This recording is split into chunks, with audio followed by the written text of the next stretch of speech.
Hello বন্ধুরা, আজকে আমি বানাবো মুরগির মেটে চচ্চড়ি। তো মেটেগুলোকে ছোট ছোট টুকরো করে কেটে নিয়েছি, আর ওই হিসেবে আলুগুলোকেও ছোট ছোট টুকরো হিসেবে কেটে নিয়েছি। এরপরে লাগছে পেঁয়াজ, আদা, রসুন বাটা, আর অল্প পরিমাণে পেঁয়াজ আমি কুচি করে রেখেছি, সেটাও দেবো। আর লাগছে তেজপাতা, টমেটো, আর প্রয়োজন মতো নুন, লবণ। পরবর্তী স্পাইসেসগুলো আমি দেখাবো আপনাদেরকে। তো এখানে প্রথমে কড়াইতে তেল গরম হয়ে গেছে, আলুগুলোকে সুন্দরভাবে ভেজে নিতে হবে নুন হলুদ দিয়ে, ঢাকা দিয়ে, ভালোভাবে যেন আলুগুলো সেদ্ধ হয়ে যায় ভাজতে ভাজতে। তো এই রকমভাবে আলুগুলোকে আমি ভেজে নেব। আর এই যে রেসিপিটা, এটা খুবই একটা খুবই স্পাইসি বলতে পারেন। আর এটাকে রুটি, ভাত বা পোলাও বা পরোটা সব কিছুর সাথেই এটাকে খেতে পারবেন। গরম গরম পরিবেশন করবেন, দেখবেন আপনাদের অবশ্যই ভালো লাগবে। তো আলুগুলোকে দিয়ে দিয়েছি, এর মধ্যে নুন দিয়ে দিয়েছি, হলুদ গুঁড়ো দিচ্ছি, দিয়ে এবার আলুগুলোকে ঢেকে ভালোভাবে আমি ভেজে নেব।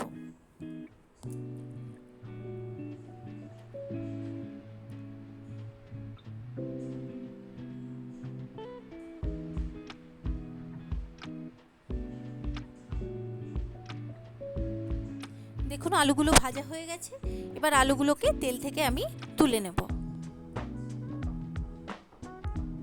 এবার ওই যে তেলটা থাকবে, ওই তেলের মধ্যেই আমি সামান্য পরিমাণে গোটা জিরে ফোড়ন দিলাম, আর দেব কয়েকটা তেজপাতা। এবার তেজপাতা আর গোটা জিরেটাকে ভালোভাবে ভেজে নেব। ভেজে নেওয়া হয়ে গেলে এর মধ্যে আমি যে পেঁয়াজ, আদা, রসুনের পেস্টটা করে রেখেছি, ওটা আমি এর মধ্যে দিয়ে দেব। এখন আমি কুচনো পেঁয়াজটা দিচ্ছি না, কুচনো পেঁয়াজটা একটু পরে দেব, হালকা করে ভেজে। তাতে কি হবে, পেঁয়াজের যে কুচিগুলো ওগুলো মুখে লাগবে, তো খেতে ভালো লাগবে, খাওয়ার সময় এর টেস্টটা অন্য ধরনের লাগবে। তো দেখুন আমি পেঁয়াজ, আদা, রসুন বাটাটা তেলের মধ্যে দিয়ে দিয়েছি। এবার এর মধ্যে হলুদ দেব,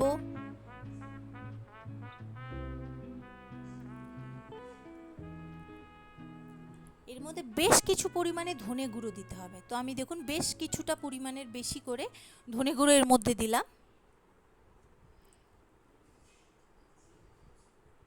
দিয়ে এবার মশলাটাকে ভালোভাবে মিশিয়ে নেব।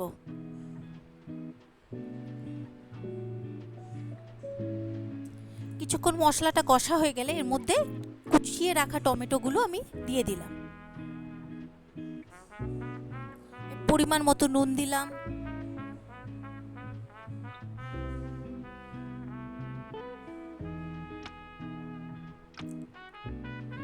আর এবার দেব লঙ্কা গুঁড়ো, দিয়ে ভালো করে মশলাটাকে এবার কষে নিতে হবে। কিছুটা পরিমাণ ঝাল লঙ্কা গুঁড়ো দিয়েছি, আর কিছুটা পরিমাণ কাশ্মীরি লঙ্কা গুঁড়ো দিয়েছি, দিয়ে এবার মশলাটাকে ভালো করে কষতে হবে যতক্ষণ না পর্যন্ত এখান থেকে তেল বেরোচ্ছে। এবার যে কুচনো পেঁয়াজগুলো আছে দেখুন, এবার আমি আলাদা একটা পাত্রে তেল গরম করে আমি কুচনো পেঁয়াজগুলো ভালো করে, ভাজার দরকার নেই, ভালো করে না, একটু অল্প ভাজা হবে সেই অবস্থায় আমি পেঁয়াজগুলোকে ভেজে নেব। আর পেঁয়াজগুলোকে নরম করার জন্য অবশ্যই একটুখানি নুন আমি দেব, যাতে করে এটা নরম হয়।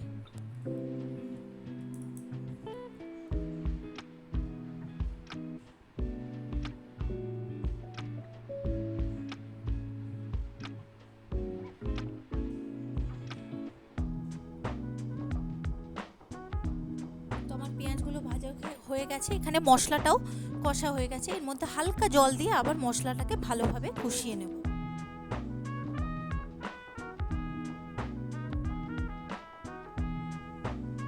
পেঁয়াজটা ঠিক এই ধরনের ভাজা হবে, এর থেকে বেশি আপনারা ভাজবেন না। এবার পেঁয়াজটা আমি গ্রেভির মধ্যে দিয়ে দিয়েছি। তো গ্রেভিটার মধ্যে দিয়ে ওই মিশ্রণটাকে আরও ভালোভাবে কিছুক্ষণ কষিয়ে নেব।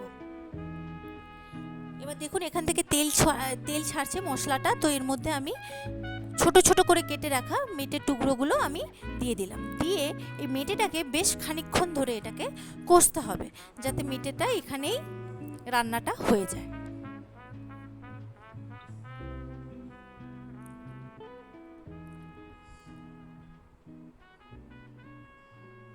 দেখুন মেটেটা সুন্দরভাবে শক্ত হয়ে গেছে, আর মশলা থেকে তেল ছাড়ছে। এবার এর মধ্যে ভেজে রাখা যে আলুর টুকরোগুলো আছে আমি এটা এর মধ্যে দিয়ে দেব। এবার ভালো করে মিশিয়ে নিতে হবে, কিছুক্ষণ আপনাকে কষিয়ে নিতে হবে মশলার সাথে, যাতে আলুর মধ্যেও মশলাগুলো ভালোভাবে ঢোকে। তো এরপরে খানিকটা পরিমাণে জল দিয়ে এটাকে কিছুক্ষণ ফুটিয়ে নিতে হবে।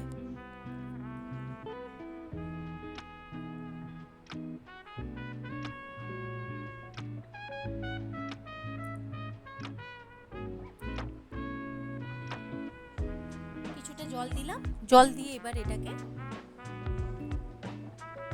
কিছুক্ষণ ফুটিয়ে নিতে হবে। আচ্ছা, আরেকটা নতুন একটা ট্রিক্স দিই। এমনি নর্মাল যেটা শুকনো লঙ্কা হয়, ওটা যদি আপনারা মিক্সি যে গ্রাইন্ডারে যে জারে ওটাকে ভালো করে বেটে ওটা যদি এমনি আপনি তরকারির মধ্যে দেন, ওর একটা টেস্ট অন্য ধরনের হয়। তো আমি এখানে ওটাই করেছি। নর্মাল শুকনো লঙ্কা কোনো ভাজিনি, কিচ্ছু করিনি, ওটাকেই আমি মিক্সার গ্রাইন্ডারে পেস্ট করে ওটাকে ডাইরেক্ট আমি গ্রেভির মধ্যে দিয়েছি। আর সেটা নামানোর কিছুক্ষণ আগে, মানে এরপরে জাস্ট মশলাটাকে কষিয়ে নিয়ে জলটা একটু শুকিয়ে গেলেই আপনারা পরিবেশন করতে পারবেন। দেখুন এখানে আমার জলটা শুকিয়েও গেছে। তো এটাকে এবার আমি পরিবেশন করার জন্য রেডি। আমার এটা গরম গরম রুটি, ভাত, পোলাও, পরোটা সব কিছুর সাথেই আপনারা এটাকে খেতে পারবেন। তো প্লিজ আপনারা এটা বাড়িতে বানিয়ে দেখুন, আপনাদের অবশ্যই ভালো লাগবে। আমার চ্যানেলটাকে ভালো লাগলে প্লিজ লাইক করবেন, সাবস্ক্রাইব করবেন, কমেন্ট করবেন, আর বেল আইকনটাকে প্রেস করে রাখবেন নতুন নতুন নোটিফিকেশনের জন্য। Thank you for watching.